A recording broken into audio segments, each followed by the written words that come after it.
gitu. Baik, karena tadi saya ditugasin untuk memperkenalkan instrumen, saya rasa kalau suku semua orang yang hadir di sini sudah paham, bahkan sudah menjadi investor kita ya. Di kanan kiri saya nih semuanya sudah menjadi sahabat suku, menjadi investor suku itu kalau di kami Prof namanya sahabat suku. Jadi kita panggil sebagai sahabat suku dan di depan-depan ini saya rasa juga sudah menjadi sahabat suku. Mungkin karena kemarin saya lihat di tornya saya harus bicara mengenai digitalisasi, kemudian bagaimana kontribusi suku itu untuk pembangunan dan juga challenge-nya nanti seperti apa. Nah mungkin ini tadi sudah disinggung oleh Bu Kiki dan juga Pak, sampai lupa namanya Pak Arif. Di sebelah langsung lupa blank. Pak Arif sama Pak Bu Kiki tadi sudah menyebutkan Indonesia posisinya di seperti apa. Posisi Indonesia dalam ekonomi syariah global kita di posisi nomor 4. Tapi kita lihat mengenai suku. Suku in terms of sovereign suku atau suku yang diterbitkan oleh negara. Pemerintah Indonesia ini menduduki peringkat yang pertama sudah 5 tahun terakhir ini, bahkan mungkin lebih. Kenapa Indonesia bisa menjadi penerbit suku yang terbesar? Karena Indonesia ini menjadi frequent issuer. Bahkan achievement dari Indonesia itu banyak sekali dalam konteks global suku, yaitu kita menjadi penerbit green suku pertama di dunia. Dan kita untuk greennya sendiri sudah mendapatkan penghargaan sampai 15 penghargaan internasional. Kira-kira sebagai orang Indonesia kita bangga nggak ya? Bangga ya, tapi kok nggak ada yang tepuk tangan? Biar nggak ngantuk. Nah, tepuk tangan tuh ternyata olahraga juga loh. Dan tepuk tangan yang benar tuh katanya harus jari ketemu jari, jadi sehat nanti. Dan kita juga menjadi penerbit green retail suku pertama di dunia. Dan kita juga menjadi penerbit cash wakafling suku di dunia. Jadi Indonesia ini di mata dunia dalam konteks suku itu sekarang menjadi trendsetternya. Nah bahkan kalau kita lihat Saudi itu nomor 2 dan Malaysia yang sering kita dengar kalau suku itu Malaysia itu ternyata mereka di posisi nomor 4. Kenapa gaungnya Malaysia lebih kenceng daripada Indonesia? Nah ini orang Indonesia itu kebanyakan kan ya sudah dikerjakan silent gitu ya. Padahal yang dikerjakan sudah banyak sekali. Nah ini tentunya kita butuh nih orang-orang akademisi terkait dengan menulis dan juga mungkin dengan kanal-kanal yang lain untuk mempromosikan itu. Dan banyak juga tadi Pak Arif bilang sebetulnya mahasiswa-mahasiswa kita tuh luar biasa. Dan di sisi lain kalau kita bicara Islamic Social Fund atau misalnya tadi pesantren dan sebagainya, mereka butuh tenaga. Nah banyak orang yang nggak care ke sana. Nah mungkin nih ada Bu Tika nanti bisa dibuat program nih Bu. Kalau dulu zaman saya KKN gitu ya. Tapi mungkin nanti ada kelompok-kelompok mahasiswa yang diberikan PR untuk mereka membuat satu program di daerah atau di pesantren-pesantren untuk meng-create satu program tertentu gitu yang membuat itu menjadi produktif. Nah ini tadi saya bilang Indonesia ini tidak hanya sekedar menerbitkan suku itu untuk apa sih? Tidak hanya dari sisi pemerintahnya, tapi justru bagusnya di Indonesia ini suku itu tumbuh berdasarkan demand. Ada demand di market. Tadi Pak Arif bilang harusnya demand di-create. Kalau demand di-create itu nanti akan produksi akan terus tambah. Tapi kalau produksi dibuat demandnya akan kurang. Belum tentu match. Nah ini kebanyakan kita ini karena biasanya luar negeri minded gitu ya. Luar negeri tuh pinter banget untuk mencari atau menangkap potensi. Orang Indonesia tuh kan sering plesir ya, senengnya plesir gitu. Nah di sana banyak disediakan makanan halal, destinasi halal seperti Korea, Jepang. Jadi orang tertarik ke sana. Sekarang kalau kita ke Jepang, kita lihat musolanya bagus-bagus tuh di bandaranya, ya kan? Justru kalau di kita kadang-kadang musolanya kurang terawat. Tapi sekarang sudah bagus di Indonesia ini, di mall-mall. Coba perhatikan Bapak Ibu sekalian. Mall yang ramai sekarang adalah yang musolanya besar dan bagus. Sehingga orang itu nyaman. Bagaimana kita misalnya jam 10 buka, mereka rame-rame datang. Terus kalau cuma 2 jam tanggung kan, mereka sholat dulu, duhur, kemudian langsung makan. Nanti masih keliling belanja lagi, ketemu asar, mereka masih mau tuh karena masih bisa sholat di situ. Nah ini triknya, sebetulnya potensi itu menjadi besar.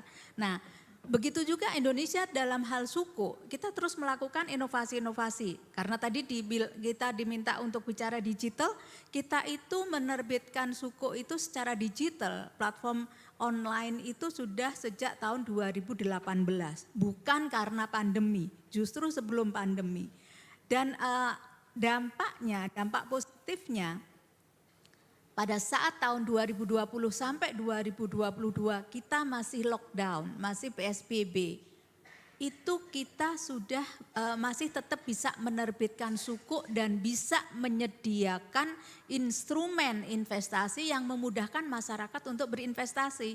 Dan Masya Allah justru di 2020-2021 itu minat dari investor retail itu meningkat pesat sekali. Bahkan waktu itu dalam cuman 2 minggu, saya ingat sekali di 2021, 2 minggu itu kita dapat 27 triliun lebih. Karena apa? Walaupun di rumah mereka bisa belanja. Dan pada saat pandemi itu justru banyak idle money karena orang-orang nggak bisa kemana-mana. Ya kan?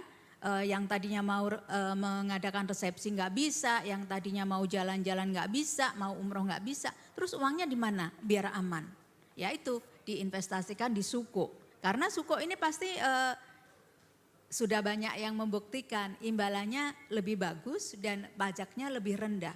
Terus pertanyaannya, kenapa pemerintah mau seperti itu? Kan nanti beban APBN tidak hanya kita bicara mikronya, kita bicara selalu makro. Kalau masyarakat diberikan sweetener untuk mendapatkan imbalan yang lebih besar, masyarakat untuk apa sih kalau mendapatkan pendapatan yang lebih? Pasti untuk belanja. Berarti akan menggerakkan ekonomi. Kalau ekonomi bergerak, industri bergerak. Industri lebih besar, pajaknya akan lebih besar. Nah itulah kita bicara mengenai siklus. Kemudian kita tidak hanya di situ. Kami di Kementerian Keuangan yang bertugas untuk menerbitkan suku itu tidak hanya menerbitkan saja, tapi kita juga memanfaatkan hasil penerbitan itu untuk membangun ekonomi, membangun infrastruktur. Nah, di sini nih letak digitalisasinya. Kami yang mengurusi proyek saat ini sudah 5.216 proyek sejak tahun 2013. Tahun ini saja itu ada 999 proyek di 12 Kementerian Keuangan, menyebar di 34 provinsi. Tapi tenaga kami, SDM kami hanya 9 orang yang ngurusin ini. Akhirnya kita membangun yang namanya EMONEF, jadi monitoring dan evaluasi. Nah ini sudah terjadi efisiensi, digitalisasi itu efisiensi gitu. Dan itu ternyata yang membangun itu tidak harus kita membeli mahal mencari provider untuk membangun. Yang membangun ini anak-anak talent yang ada di DJPPR.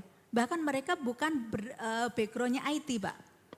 Tapi mereka itu dengan senang hati kita kasih room untuk improve. Nah ini kita bicara mengenai suku retail. Yang investor di kanan kiri saya ini dan di depan saya ini sudah jadi investor. Suku retail itu sejak tahun 2009. Tapi kita mulai untuk digital itu platform online itu 2018. Dan di situ kelihatan datanya bahwa dengan digitalisasi itu trennya tuh yang meningkat adalah investor milenial yang tadinya hanya 13%, sekarang ada sekitar 51%. Tapi mungkin nanti saya tunjukkan sedikit terkait showcase-nya SR 018. Ini juga ada peningkatan yang tadinya cuma 1 tenor 3 tahun, sekarang ada 2 tenor yaitu 3 tahun dan 5 tahun. Kita lihat nih di sini, dalam 3 minggu kita dapat 21,5 triliun dengan investor yang sangat besar, 58.400 orang. Kemudian di sini kita lihat yang investor barunya selalu bertambah. Nah ini yang menarik karena digitalisasi membuat orang lebih ini. Kalau kita bicara ekosistem, sekarang kita jualan suko itu harus ada mitra distribusi. Kita lihat ada 33 mitra distribusi. Dengan adanya instrumen suko itu membuat mereka itu mudah mendapatkan tambahan nasabah. Karena apa? Dengan menjual instrumen ini yang sangat dicari-cari, mereka bisa menarik nasabah-nasabah baru. Walaupun suku retail ini pertama kali di challenge oleh Bank Syariah. Dikira itu akan memakan deposannya.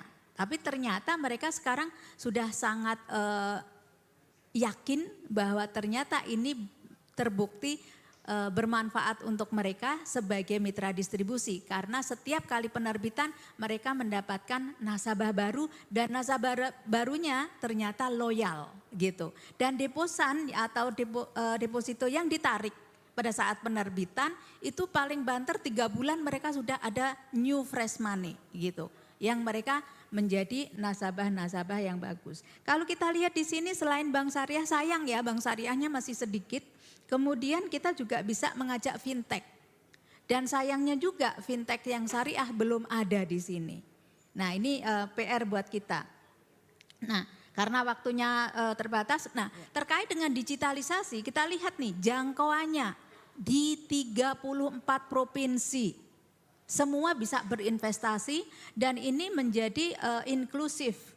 Kenapa? Karena dengan 1 juta masyarakat sudah bisa berinvestasi. Walaupun terlihat di sini yang biru tua itu yang besar-besar itu ada di Indonesia bagian barat selain DKI.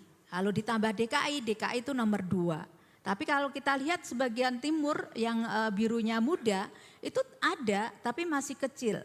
Kalau kita lihat yang tenor 3 tahun itu yang paling kecil di di Sulawesi Barat. Sulawesi Barat. Kalau yang di 5 tahun yang terbesar masih sama tapi yang terkecil di Gorontalo. Nah ini dengan digitalisasi rasanya ini menjadi hal yang sangat positif dan memudahkan kita sebagai pengambil kebijakan itu bagaimana kita menggunakan data ini lebih baik. Oh ternyata di bagian timur masih kurang, kita sosialisasinya banyak di bagian timur misalnya seperti itu. Lanjut kita terkait dengan profesi. Dengan digitalisasi kita bisa menjangkau semua profesi yang ada. Tapi ternyata kalau kita lihat profesi yang banyak itu justru wira swasta dan pegawai swasta. Nah ini kalau kita lihat tentunya bisa mengambil kebijakan nanti baik BI, OJK kita bisa bersama-sama untuk melakukan literasi dan penetrasinya di mana nih yang perlu kita garap. Nah terkait dengan gender, ternyata investor suku itu terbesar justru perempuan.